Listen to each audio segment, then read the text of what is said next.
Hello Capricorn, Sun, Moon, Rising, and Venus signs. Kamusta kayo? Sana po ay nasa mabuti kayong kalagayan.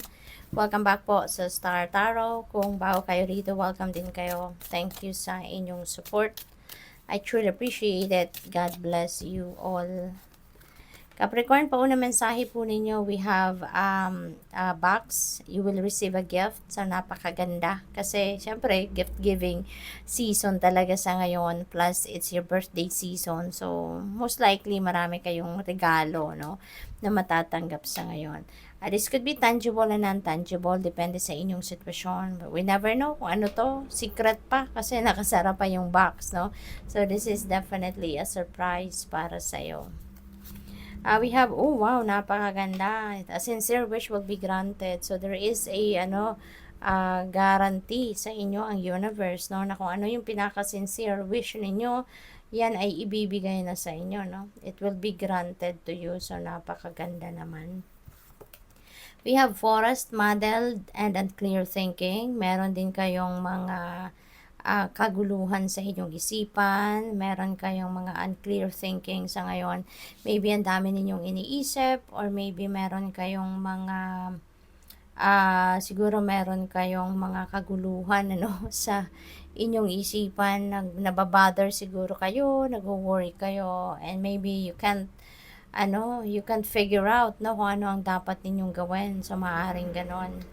And maybe because dahil yan sa major challenge na to na kailangan ninyong i-overcome. So, kapag ganyan, naguguluhan kayo, hindi ninyo ma-figure out ang gagawin ninyo, tune in to your intuition, Capricorn. Always remember na yung intuition ninyo, that will always be your guide. 24/7 reliable guide ninyo yan. That is a guidance from the divine universe. Kaya tutulungan kayo niyan na maano ninyo, tawag rito, makita ninyo ang tamang daan. It will show you the way, no? It will show you the way kung saan kayo dapat papunta para masolusyonan ninyo kung ano man ang problema, okay? We have both. Napakaganda naman pagdating sa pera. Swerte kayo, no? So, there is money or property through an inheritance na maaring dumating. So, siguro merong dadating na pera sa inyo.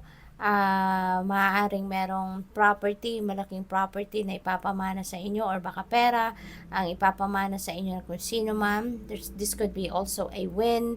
Baka merong panalo kayo sa lottery or any game of chance or windfall of money, no? May parating na pera sa inyo. So pagdating sa pera, ang swerte-swerte ninyo sa ngayon.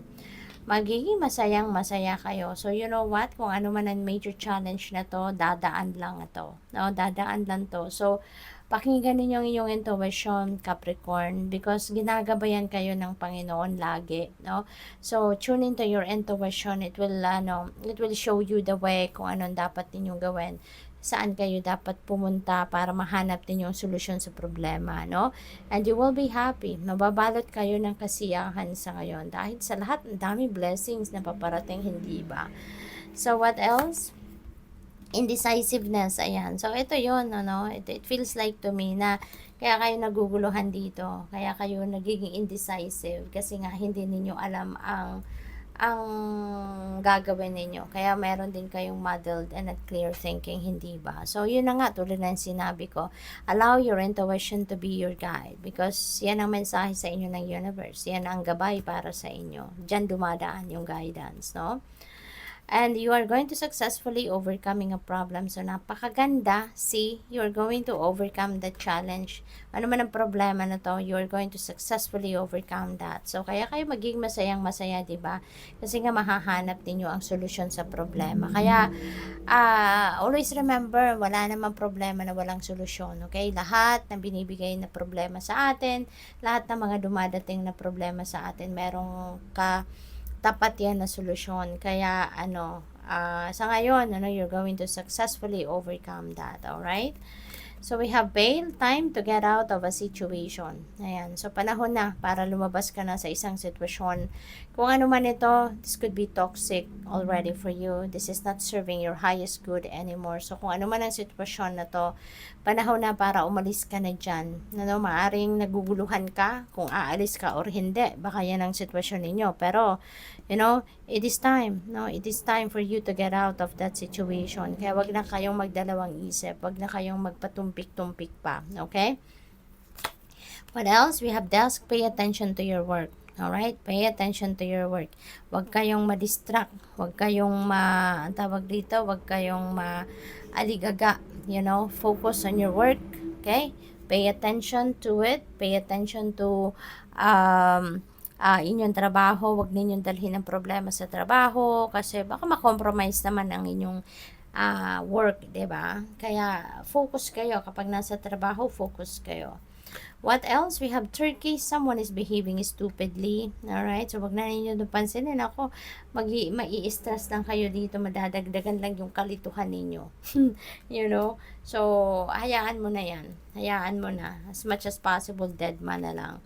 We have Tiger doing something risky or taking a chance. Ayan. So, ngayon, magpapakaano din kayo. Ang tawag dito, tibay na loob. No? Handa na kayo mag-take risk sa ngayon. Maybe there are some things na sa tingin niyo ito yung dapat ninyong gawin. No? Mag-take risk kayo. Take a chance on something. So, good luck to that. We have facts, shrewdness, and resourcefulness, especially in business. Ito din yung kailangan ninyo sa ngayon, Capricorn. No? Pagdating sa inyong negosyo, pagdating sa business ninyo, maaaring ito yung missing link dyan, ito yung missing piece dyan, no? Na maging shrewd and resourceful kayo. What else? We have dolphin. Swerte talaga ka sa pera. Look at that. There is financial gain. No? So, yung perang ito, magagaling talaga sa all areas of life or sa iba't iba, no? Various areas of life ang panggagalingan. Look at that. No?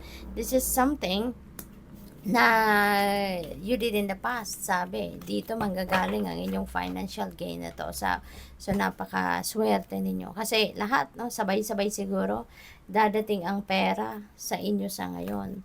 We have crib. There is a birth or conception of a child or enterprise. So siguro, kung hindi man kayo dito yung manganganak or buntes, baka someone close to your heart, no? Baka kamag-anak ninyo, pamangkin ninyo, kapatid ninyo, anak ninyo. Depende sa inyong sitwasyon, ano, kung nasaan man kayo sa ngayon, sa buhay ninyo. Kung hindi man, baka enterprise ito na you're going to give birth, no? Baka meron kayong bagong project, no? Bagong pagkakakitaan, negosyo na gagawin or sisimulan. So, congrats and good luck. Thank you for watching. Love and light. Namaste.